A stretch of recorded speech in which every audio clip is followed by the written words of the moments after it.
కిషన్ రెడ్డి గారు మున్సిపల్ ఎన్నికలు వచ్చినాయి, ఏదో విధంగా కాంగ్రెస్ పార్టీకి సీట్లు రాకుండా చేయాలి అని చెప్పి తెలంగాణ ప్రజల్ని పక్కదో పట్టియాలి.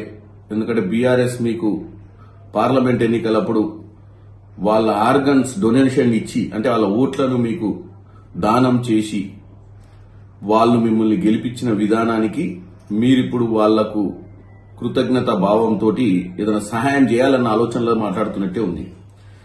రేవంత్ రెడ్డి కేసీఆర్ పై చర్యలు తీసుకోకపోతే రాజీనామా చేయాలంటున్నాం.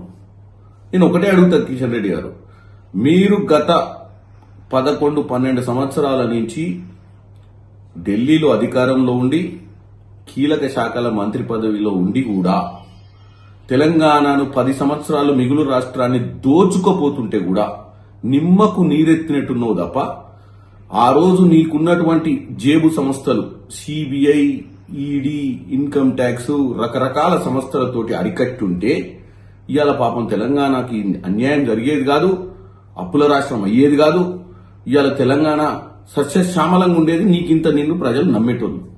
ఇప్పుడొచ్చి అరెస్ట్ చేయి కేసీఆర్ అని చెప్పే ప్రయత్నం చేసి రేవంత్ రెడ్డి గారు అరెస్ట్ చేయకపోతే రాజీనామా చేయమంటున్నావు. అసలు నువ్వు 10 ఏళ్ల నుంచి మంత్రి పదవి పొజిషన్, అంటే ఒక క్యాబినెట్ ర్యాంక్ పొజిషన్ లో ఉండి తెలంగాణ ఓట్లతోటి లోక్సభకు పోయి తెలంగాణ భవిష్యత్ గురించి ఆలోచించని నాయకుని నువ్వు.